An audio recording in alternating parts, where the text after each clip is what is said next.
할렐루야. 반갑습니다.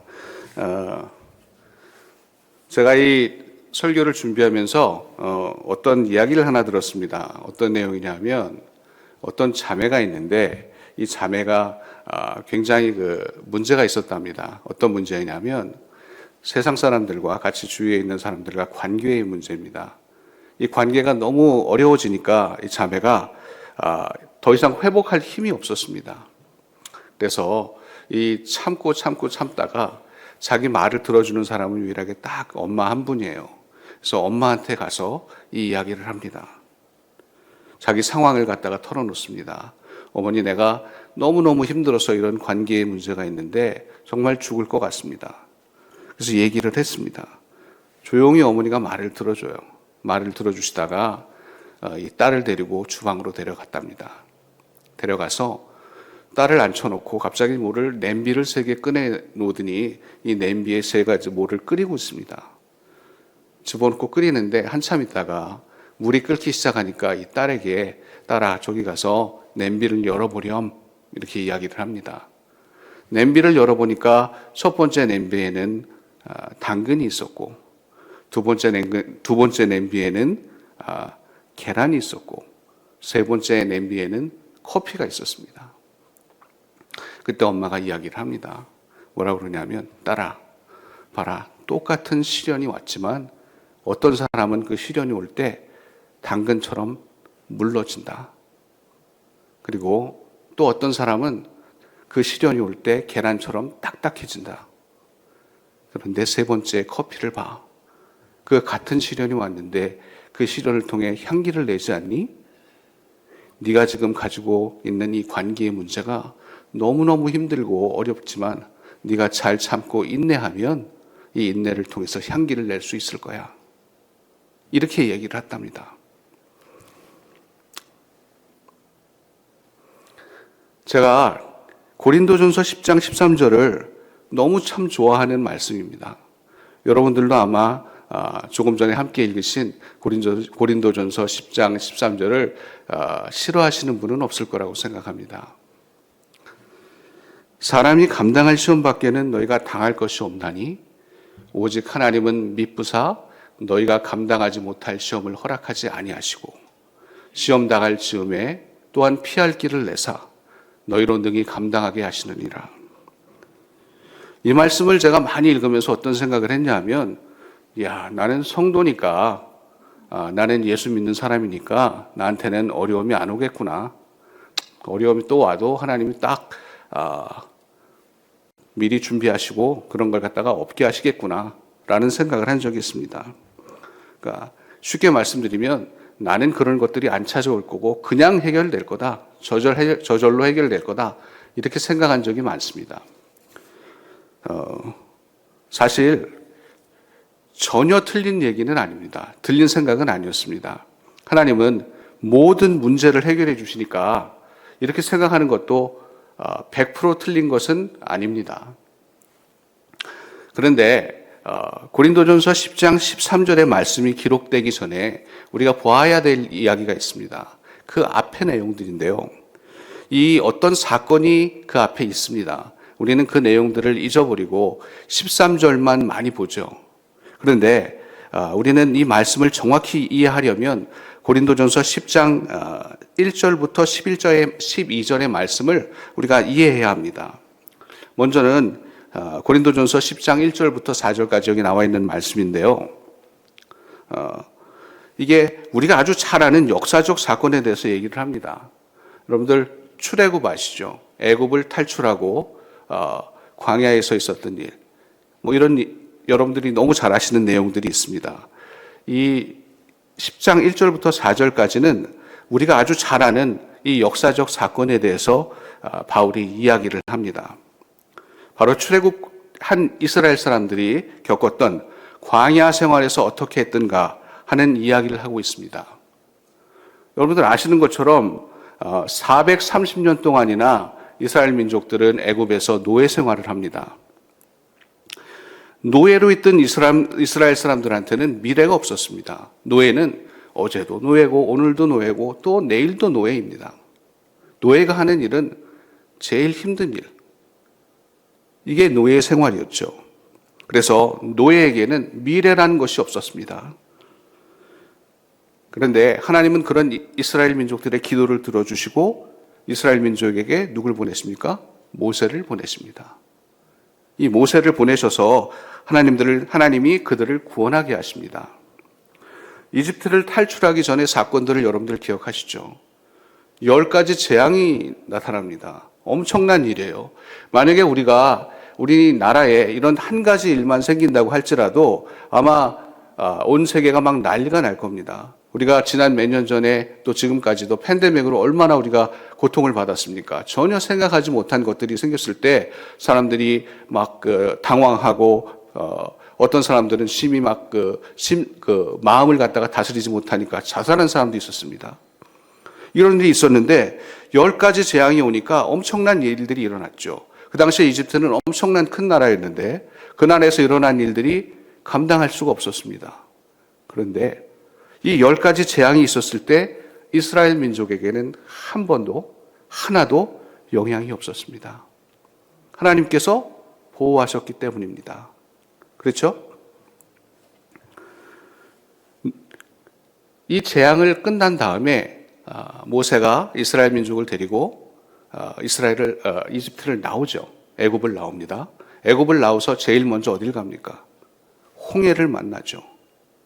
이 홍해를 만나서 여러분들 이 홍해를 만났을 때 마른 땅이 돼서 건넜다고 성경이 기록하고 있는데 노인부터 어린 아이까지 전부 다 같이 건넜습니다. 머리털 하나도 상하지 않고 이스라엘 사람들은 건넜고 이집트의 군대들은 쫓아오다가 모두 죽게 되죠. 이스라엘 사람들은 눈앞에서 그것들을 다 보았습니다. 그리고 광야에 들었습니다. 사막에 들었습니다. 사도 바울은 고린도 교회 성도들에게 그리고 또 우리들에게 바로 그 역사를 갖다가 다시 한번 이야기하고 있는 것입니다. 이런 일이 있었다는 것을 너희들이 잊지 마라. 여기 성경을 한번 보시겠습니다. 여기 지금 나와 있는 말씀이 고린도전서 10장 1절부터 4절까지입니다. 이렇게 되어 있습니다. 형제들아, 나는 너희가 알지 못하기를 원하지 아니하노니 우리 조상들이 다 구름 아래에 있고 바다 가운데로 지나며 모세에게 속하여 다 구름과 바다에서 침례를 받고 다 같은 신령한 음식을 먹으며 다 같은 신령한 음료를 마셨으니 이는 그들을 따르는 신령한 반석으로부터 마셨으며 그 반석은 곧 그리스도시라 라고 되어 있습니다. 이스라엘 민족이요 애굽을 탈출하고 난 다음에 홍해를 건넌 후에 광야에 들어서도 수많은 기적을 체험합니다. 낮에는 구름 기둥으로 하나님께서 인도하시고 밤에는 불 기둥으로 인도하셨습니다. 배가 고플 때 만나와 메추라기로 매일 먹이셨습니다. 배부르게 먹이셨습니다. 목이 마를 때 반석을 쳐서 그 반석에서 물이 나오죠. 그리고 물을 마십니다. 이스라엘 민족들이 경험한 그 기적들은 일로 나열할 수 없을 만큼 많습니다. 여러분들이 너무너무 잘 아십니다. 우리가 출애굽기 신명기를 통해서 그 내용들을 다 보게 되었습니다. 제가 생각을 해봤습니다. 제가 만약에 그런 체험들을 하게 된다면 어땠을까? 체험 아니더라도 제가 살짝 옆에서만 봤으면 어떤 마음이었을까라는 생각을 합니다. 저는요, 솔직히 말씀드리면 그런 거 한 번이라도 본다면 정말 딴 생각 안 하고 하나님만 따라갈 것 같습니다. 여러분들 안 그러세요? 저는 그럴 것 같습니다. 그런데 여기 반전이 있습니다. 이스라엘 민족은요, 그 모든 기적들을 직접 보고 체험한 사람들입니다. 그런데 이 이스라엘 민족이 광야 생활을 하면서 끊임없이 하나님께 불평을 합니다. 하나님 이거 너무 하십니까? 이거 주세요, 저거 주세요. 그뿐 아니라요. 하나님이 제일 싫어하는 악을 행하기 시작합니다. 우상 숭배를 하죠. 음행을 하죠. 주 하나님을 시험합니다. 이게 한 번이 아닙니다. 여러분이 출애굽기를 천천히 달리 읽어보시면 이스라엘 민족들이 얼마나 많은 악을 행했는지 읽어보실 수 있습니다. 그런데 그 범죄의 대가는 어땠습니까? 이스라엘 민족들이 행한 악에 대한 범죄의 대가는 어땠습니까? 여러분들, 이스라엘 민족이 광야에서 얼마나 지냈는지 기억하시죠? 예, 40년입니다. 엄밀히 얘기하면 39년 8개월 이 정도 된다고 합니다. 이렇게 생활을 했는데, 재미난 것은 애굽으로부터 이스라엘까지의, 가나안까지의 거리가 50km 정도, 80km 정도 분이 되지 않습니다. 한 50마일. 50마일이면요, 여러분, 빨리 걷는 사람은 3일이면 걷고, 천천히 걸으면 한 5일이면 걷습니다. 그러니까 한 평균 4일 정도 걸리는 거죠. 무슨 말씀이냐 하면 4일 거리를 40년이 걸렸습니다. 왜? 이스라엘 민족들의 악 때문에, 이스라엘 민족들이 끊임없이 저지른 범죄 때문에 하나님께서는 바로 가나안 땅으로 들어가도록 허락하지 않으셨습니다. 이게 시간적 거리적으로만 징계받은 것이 아닙니다. 수많은 사람들이 이집트에서 나오죠. 그런데 남자들 중에 이집트에서 나온 사람들은 딱 한 사람을 제외하고는 한 사람도 가나안에 들어가지 못합니다. 묘수하죠. 얼마나 큰 범죄의 대가입니까? 가나안만 보고 나왔는데 그 가나안에 들어가지 못하고 거기서 다 죽습니다.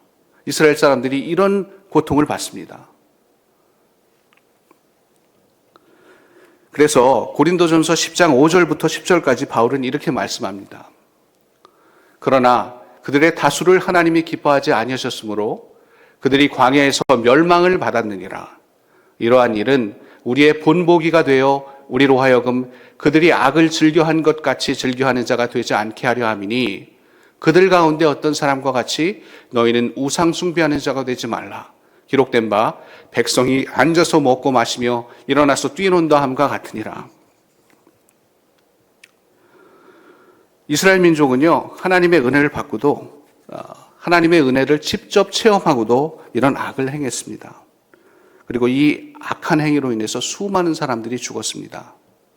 그냥 죽은 것도 아니고요. 여기 9절부터 10절까지 보시면 멸망이라는 단어가 있는데 이 멸망이라는 단어는 성경에 보시면 창조라는 단어의 반대말입니다.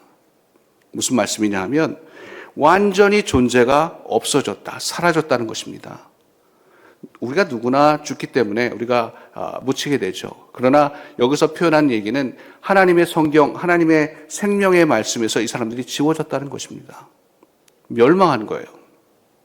그 다음에 이어지는 말씀이 있습니다. 바로 11절, 12절입니다.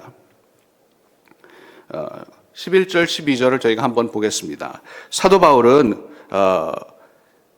여기서 지금 10절까지의 말씀에서 출애굽 후에 광야에 있었던 일을 갖다가 언급한 이유를 설명을 합니다. 10절, 12절에 지금 안 나와 있는데 제가 읽어드리면 이렇습니다. 그들에게 일어난 일은 본보기가 되고 또한 말세를 만난 우리를 깨우치기 위하여 기록되었느니라. 그런즉 선줄로 생각하는 자는 넘어질까 조심하라. 사도 바울이 이 앞의 내용들을 왜 썼냐 하면은 우리에게 경고의 말씀을 주기 위해서 쓰신 겁니다. 이스라엘 민족처럼 광야에서 그렇게 죽어갔던 이스라엘 민족처럼 너희도 똑같을 수 있다라는 것입니다. 우리가 얼마나 많은 은혜를 체험하고 살아갑니까? 그런데 바울이 볼 때는 너희도 똑같다라는 거예요.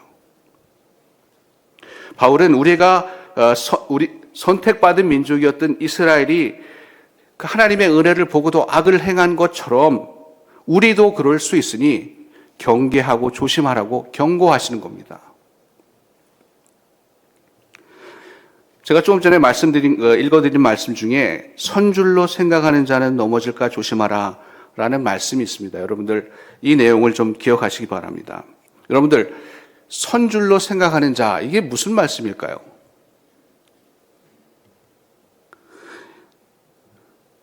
제가 여러 가지 성경 번역된 판을 찾아봤습니다. 도대체 이렇게 어떻게 하면 이 말을 갖다 쉽게 전달할 수 있을까? 그랬더니 새로 나온 성경 중에 쉬운 성경이라는 성경책이 있습니다. 거기에 그 번역본이 있는데 제가 볼 땐 이 번역이 제일 잘 됐습니다.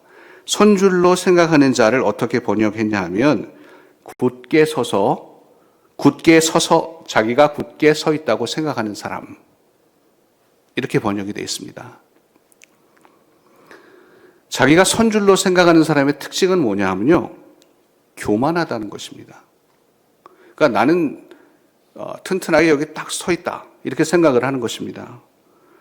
나는 어린아이처럼 네 발로 기지 않고, 나는 또 나이든 노인들처럼 지팡이 짚고 이렇게 다니지 않고 딱 서 있는, 굳게 서 있는 나는 사람이다. 비가 와도 바람 불어도 누가 건드려도 나는 안 넘어진다. 이렇게 생각하는 사람이 선줄로 생각하는 사람입니다. 교만한 사람입니다. 잠언에 보면은 잠언 16장 18절에 이렇게 되어 있습니다. 교만은 패망의 선봉이요 거만한 마음은 넘어짐의 앞잡이니라. 제가 매일 뉴스를 보는데요. 뉴스를 보면 정말 높게 올라갔다가 떨어지는 사람들의 이야기들이 나옵니다. 정치인들 중에도 있고요. 연예인들 중에도 있습니다. 그 결과가 참 좋지 않죠. 그런데 여기 완전히 하이라이트 되는 인물이 하나 있습니다. 이사야 14장 12절부터 15절에 보면 이런 말씀이 있습니다. 너 아침의 아들 계명성이여 어찌 하늘에서 떨어졌으며 내 열국을 엎은 자여 어찌 그리 땅에 찍혔는고 내가 내 마음에 이르기를 내가 하늘에 올라 하나님의 뭇별 위에 내 자리를 높이리라. 내가 북극 지폐의 산 위에 앉으리라. 가장 높은 구름에 올라가 지극히 높은 자와 같아지리라 하는도다. 그러나 이제 내가 수올 곧 구덩이 맨 밑에 떨어짐을 당하리로다. 여러분, 계명성이 어떤 별입니까? 계명성 그러니까 제가 똑같은 얘기를 하니까 어떤 사람이 그래요. 김일성이요. 이북에서 그렇게 얘기를 한답니다. 정말로. 이 계명성은요, 새벽별입니다. 새벽별. 새별이라고도 하죠. 그래서 그 한자로 하면 금성입니다. 수금지화 할 때 두 번째 금성. 제일 밝은 별이죠. 여기서 말하는 계명성은 루시퍼 사탄을 의미합니다. 이 사탄은 교만 때문에 하늘에서 내쫓겼습니다. 성경을 보면 여기서 보면 가장 큰 죄는 지극히 높은 자와 같아지리라는 행동이었습니다. 하나님은요, 교만한 자를 미워하십니다. 교만은 어떤 특징이 있을까요? 교만은 무지와 같은 측면이 있습니다. 쉽게 말씀드리면 똑똑해서 교만한 것이 아니라 무지하기 때문에 교만합니다. 정말 지혜로운 사람은 하나님 앞에 무릎을 꿇습니다. 내가 할 수 없다라는 것을 알기 때문입니다. 우리 인간은 어떤 상황에도 모든 것을 해결할 수 없습니다. 고난을 피할 수 없습니다. 그런데 무지한 사람은 자기가 이미 다 겪어봤기 때문에 어떤 어려움이라도 해결할 수 있다고 생각합니다. 우리 자주 듣는 말이 있죠. 산전수전 겪었다라는 말. 이런 분들의 특징이 어떻습니까? 두려움이 없습니다. 자신이 굳게 서 있다고 믿기 때문입니다. 나는 이것저것 다 겪었으니까 어떤 상황이 와도 나는 괜찮아. 나 버틸 수 있어. 해결할 수 있어. 교회를 오래 다니고 신앙생활을 하신 분들을 보면 저도 포함해서 자기도 모르게 우리가 선줄로 생각하는 때가 있습니다. 여러분들은 혹시 그렇지 않습니까? 그런 분들을 그러면 만난 적이 없으십니까? 나는 열심히 교회를 다녔고 교회에 출석했고 교회 직분도 있으니까 나는 이제 광야 사람들처럼 그런 고난은 없을 거야. 나는 그냥 잘 될 거야. 무조건 잘 될 거야. 이것은요, 내 행위를 앞세우는 생각입니다. 교만입니다. 하나님은 감당할 시험만 허락하신댔어. 그러니까 지금 이 조금 문제 있는 것은 내가 조금 버티면 그냥 없어져.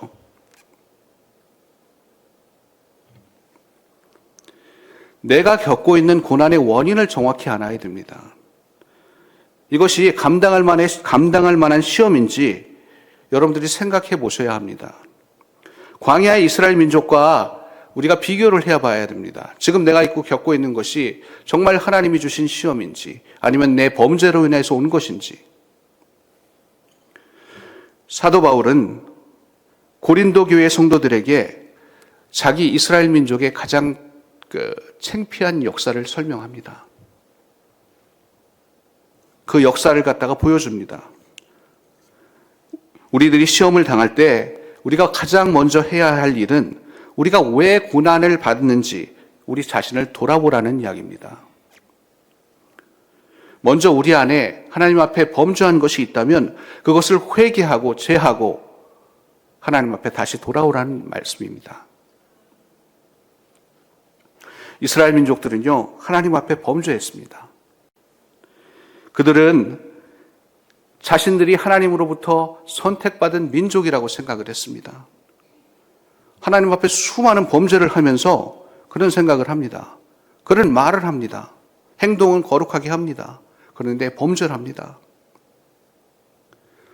이스라엘 사람들이 고난받은 이유는 하나님을 떠났기 때문입니다. 하나님 앞에 범죄했기 때문입니다. 우리가 만약 고난 중에 있다면 우리는 먼저 우리 자신을 돌아봐야 합니다. 어떻게 돌아봐야 될까요? 시편 기자가 이렇게 이야기를 합니다. 시편 139편 23절, 24절에 이렇게 됩니다. 하나님이여 나를 살피사 내 마음을 아시며 나를 시험하사 내 뜻을 아옵소서. 내게 무슨 악한 행위가 있나 보시고 나를 영원한 길로 인도하소서. 여기 첫 줄에 보면 살피다라는 말씀이 있죠. 이 살피다라는 말을 영어 성경에 아주 잘 번역이 되어 있습니다. search라고 되어 있거든요. 그래서 하나님이여 나를 살피사 이 말을 search me 이렇게 되어 있어요. 이 말은 아주 컴컴한 때에 컴컴한 그런 그 어둠 가운데 플래시라이트를 비춰서 아주 작은 그 물건이라도 확인할 수 있는 이런 것들을 우리가 search라고 얘기합니다. 다시 말씀드리면 우리가 하나님 앞에서 우리 자신을 숨김없이 내놓아야 한다는 것입니다. 다시 말씀드리지만 우리가 먼저 하나님으로부터 범죄하고 징계받을 것이 있는지 우리 자신을 확인해야 한다는 것입니다. 그리고 그런 것들이 있다면 스스로 자복하고 회개해야 합니다. 그러면 우리가 어떻게 선줄로 생각하지 않고 넘어지지 않을 수 있겠습니까? 어떻게 하면 견딜 수 없는 고난을 당하지 않을까요? 우리가 예수님께 속하면 그렇게 될 수 있습니다. 믿으십니까, 여러분? 멸망으로 이끄는 가장 큰 교만을 벗어날 수 있는 유일한 방법은 가장 낮은 인간의 모습으로 오신 겸손하신 예수님을 믿고 예수님과 동행하는 삶을 사는 것뿐입니다. 우리가 예수님을 전적으로 신뢰하면 하나님께서 우리를 신실하게 지키십니다. 13절의 말씀을 다시 한번 생각해 보겠습니다. 여러분들 이제 읽으셨으니까 기억을 하시죠. 아마 외우시는 분도 있을 겁니다. 마지막에 이렇게 됐습니다. 사람이 감당할 시험 밖에는 너희가 당한 것이 없나니. 이 말씀을 많이 오해하시는 분들이 있습니다. 그래서 이것도 제가 여러 번역본을 봤습니다. 그랬더니 다른 성경에 이렇게 번역이 되어 있습니다. 이 부분을 누구나 겪는 시험 외에는 여러분에게 닥칠 시험이 없습니다. 이렇게 번역되어 있습니다. 이게 무슨 말이냐면 우리 그리스도인들도 세상 사는 동안에 믿지 않는 사람들이 겪는 여러 가지 시험을 겪게 된다는 것입니다. 그렇지만 우리에게 오는 시험은 충분히 이길 수 있는 시험이라는 말씀입니다. 그런데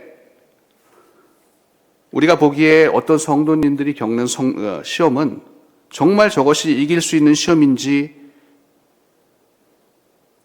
그렇지 않을 때가 있어 보입니다. 예수를 정말 잘 섬기고 교회를 잘 섬겼는데 어떤 분들은 경제적으로 고민을 합니다. 경제적 문제를 만나 고민을 합니다. 가정적인 문제, 자식의 문제로 고통을 받습니다. 또 어떤 분들은 몸의 질병으로 인해서 몸부림칩니다. 여러분, 그렇다면 그분들이 범죄에서야 될까요? 그분들이 하나님 앞에 악하게 행했기 때문일까요? 아닙니다. 예수님의 제자들을 한번 생각해 보겠습니다. 예수님의 수제자 베드로는요, 네로 황제의 박해를 받아서 십자가에 거꾸로 못 박혀 죽습니다. 베드로 형제 안드레는 X자 십자가에 못 박혀 순교합니다. 야고보는요, 헤롯 아그리빠한테 살해를 당합니다. 요한은 반모섬에서 죽을 때까지 유배를 당했고요. 빌립은 소아시아에서 사역하다 순교당했습니다. 바돌로메는요, 인도에서 사역하다가 살가죽이 벗겨지는 순교를 당했습니다. 조선 말기에 복음이 조선에 전해졌죠. 그리고 그리스도인들이 생겼습니다. 그들의 삶이 어땠습니까? 그들의 삶이 건강한 몸으로 많은 재산을 가지고 떵떵거리며 살았습니까? 그렇지 않습니다. 예수 믿는다는 이유로 매맞고 쫓겨나고 심지어 목이 잘립니다. 여러분들은 어떻습니까? 예수님을 믿고 교회를 열심히 섬기시는 여러분들은 어떻습니까? 여러분들의 삶에는 아무 걱정이 없습니까? 여러분들의 가정에는 근심이 없습니까? 여러분들은 질병 하나 없이 튼튼합니까? 어린아이처럼 뛰놀 수 있습니까? 저도 그렇지 않은 부분이 있습니다. 어떤 분들은 이렇게 묻습니다. 만약 그분들이 그분들이 하나님의 말씀대로 선하게 살았다면 도대체 그런 고난은 왜 옵니까? 왜 생깁니까? 그런데 답은 오늘의 주제인 13절에 나옵니다. 여기 13절을 다시 한번 보시겠습니다. 오직 하나님은 미쁘사 너희가 감당하지 못할 시험 당함을 허락지 아니하시고, 여기서 미쁘다라는 말은 영어로 faithful, 신실하다, 이런 뜻입니다. 신실하신 하나님께서 우리가 감당하지 못할 시험을 허락지 아니하신다고 얘기합니다. 그런데 저는 조금 전 제자들의 삶을 얘기했고 그들의 순교를 얘기했습니다. 조선의 성도들이 어떻게 순교당했는지, 어떻게 죽었는지, 어려움을 당했는지 얘기했습니다. 그러면 그분들이 감당하지 못할 시험을 당했을까요? 그렇지 않습니다. 하나님은 그분들에게 순교조차 감당할 수 있는 믿음을 주셨습니다. 저는 한국에 갈 때마다 자주 마포에 있는 양화진 외국인 선교사 묘역이라는 곳에 갑니다. 아마 가보신 분들이 있으시죠? 한 500여 명 외국인 선교사들의 무덤하고 비석들이 있습니다. 하나님의 말씀대로 복음 전하시고 생활하셨던 삶을 사셨던 분들이죠. 그분들에게는 그렇게 사셨으니까 시험이 없어야 되잖아요. 어려움이 없었어야 되잖아요. 그런데 그분들의 삶을 적힌 내용들을 이렇게 쭉 읽어보면 읽는 사람이 더 고통스럽습니다. 각종 질병에 걸린 것은 아주 지극히 평범했고요. 재산을 다 뺏기고 자기가 가진 재산들 이런 것들을 다 사기당하고 배신당하고 심지어 어렵게 얻은 자녀가 죽습니다. 그리고 이분들이 특징이 뭐냐 하면 낯선 나라 한국에서 대부분 돌아가십니다. 여러분들, 감당하지 못할 시험을 하나님께서 허락하시지 않는다 그랬지 않습니까? 그런데 여러분, 한번 생각해 보겠습니다. 우리는 그분들이 생명을 걸고 섬겼던 결과를 이제 잘 알고 있습니다. 그분들의 기도와 눈물과 생명으로 조선의 복음이 들어갔고 하나님의 교회가 시작됐습니다. 그리고 여러분들과 제가 복음을 들을 수 있었습니다. 하나님은요, 그분들에게 감당할 만한 시험을 허락하셨습니다. 성도인 우리들도 세상을 사는 동안에 엄청난 많은 문제들을 만나게 됩니다. 예수님이 이렇게 말씀을 하십니다. 요한복음 16장 33절을 한번 보시겠습니다. 세상에서는 너희가 환난을 당하나. 제가 이 세상에서는 너희가 환난을 당하나 이 말을 보고 참 마음이 아팠습니다. 아, 세상을 살면 환난을 당하는구나. 그러면 만약에 그 말씀만 하셨다면 우리가 믿음을 지킬 이유가 무엇이 있겠습니까? 어차피 환난을 당하는데. 그런데 바로 그 다음 절에 이렇게 나옵니다. 같은 절에 담대하라. 내가 세상을 이기었노라. 바울은요, 고린도후서 1장 9절에 이렇게 얘기합니다. 이는 우리로 자기를 의심하지 말고 의지하지 말고 오직 죽은 자를 다시 살리시는 하나님을 의지하게 하심이라. 성도 여러분, 시험을 견디는 힘은요, 하나님께로 옵니다. 믿으시기 바랍니다. 고린도전서 같은 장 10절 11절에 우리가 본 것처럼 바울은 우리가 사망과 같은 큰 어려움을 만날 때 하나님을 바라고 감사함으로 기도하라고 말합니다. 우리는 시험을 만날 때 감사하고 찬송하고 기도해야 합니다. 하나님의 구원을 바라야 합니다. 고린도서 10장 13절 마지막 부분에 이렇게 되어 있습니다. 시험 당할 즈음에 또한 피할 길을 내사 너희로 능히 감당하게 하시느니라. 하나님은 우리 성도들이 정말 감당하기 힘든 시험을 만날 때 그 시험을 피하게 해주십니다. 왜냐하면 하나님은 우리의 믿음의 크기를 잘 아시는 분이시기 때문입니다. 하나님으로부터 오는 시험은 유혹과 다릅니다. 우리를 성장시키기 위해 주시는 테스트입니다. 아시는 것처럼 저희가 중국에서 사역하다가 안전 문제로 중국을 나와야만 했습니다. 저희가 중국을 나오지 않으면 가장 큰 문제는 저희와 같이 사역하던 분들이었습니다. 현지 파트너들, 가정교회 지도자들이었습니다. 그리고 교회들이 더 위험해지는 상황이었습니다.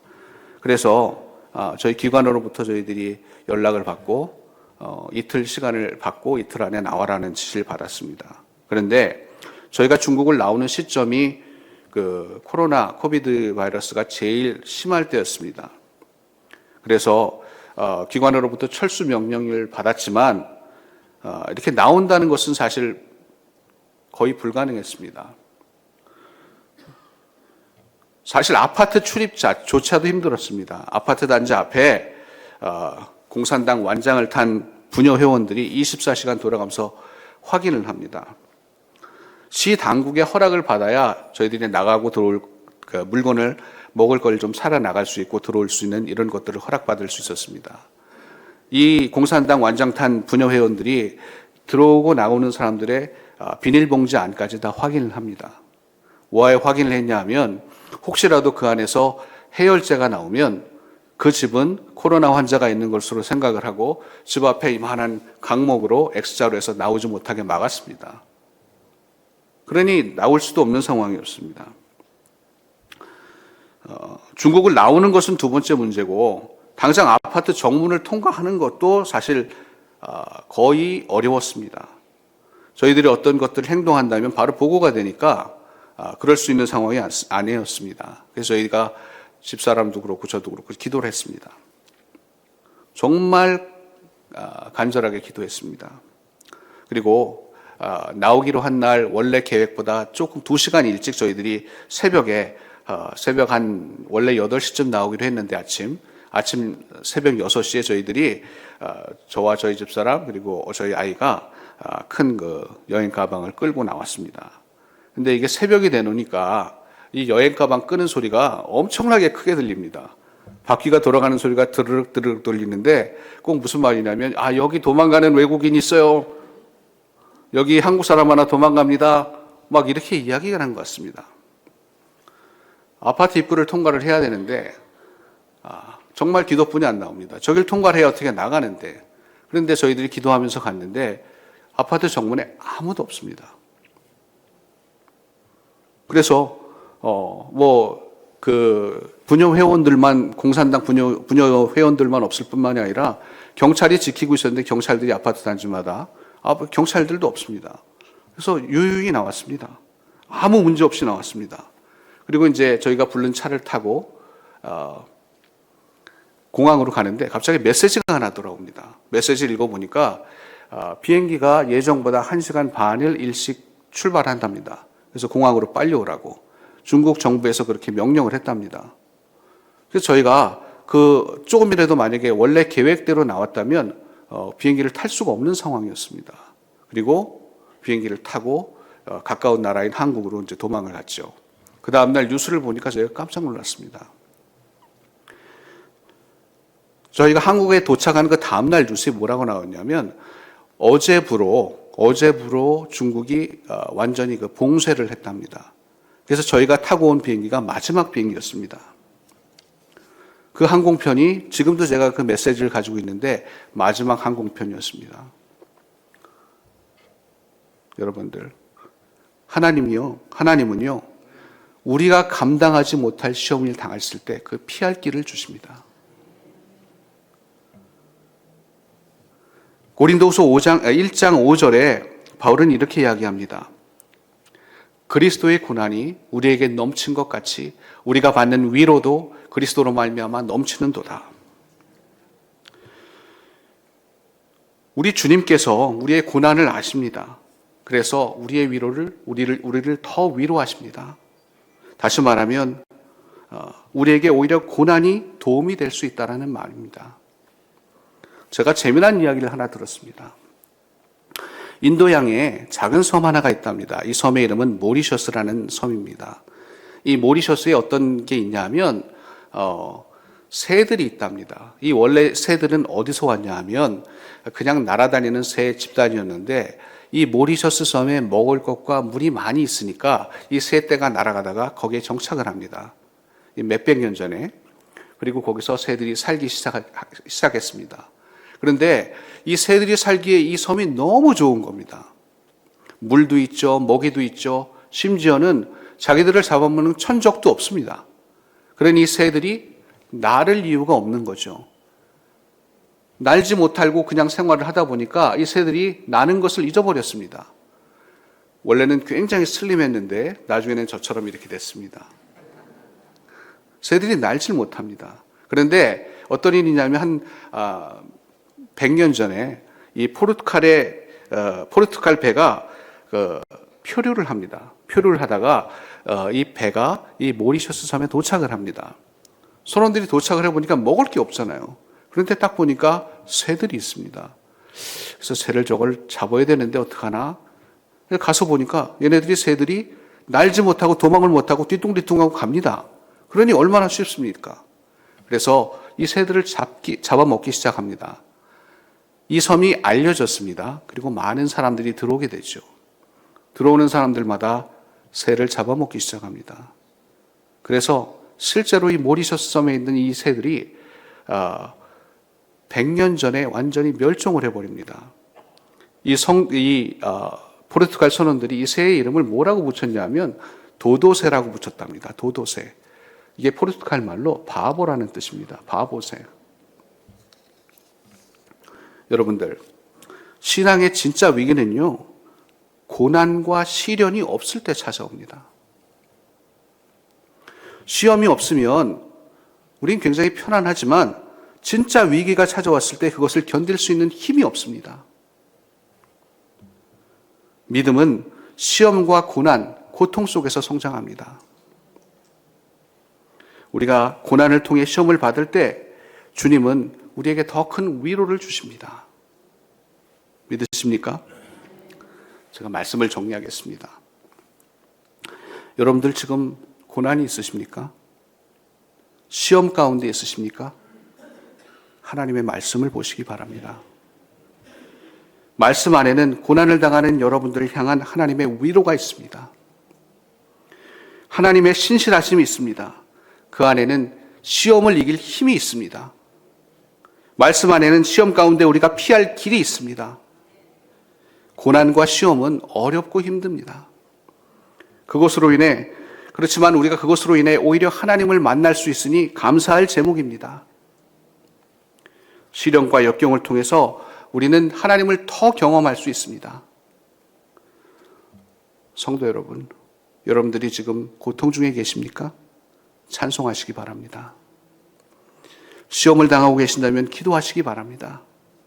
하나님께서 여러분에게 위로, 치료, 피할 길을 주실 것을 믿으시기 바랍니다. 믿음의 인내를 통해서 고난과 시험을 이겨내시는 모든 성도님들이 되시기를 주님의 이름으로 간절히 바랍니다.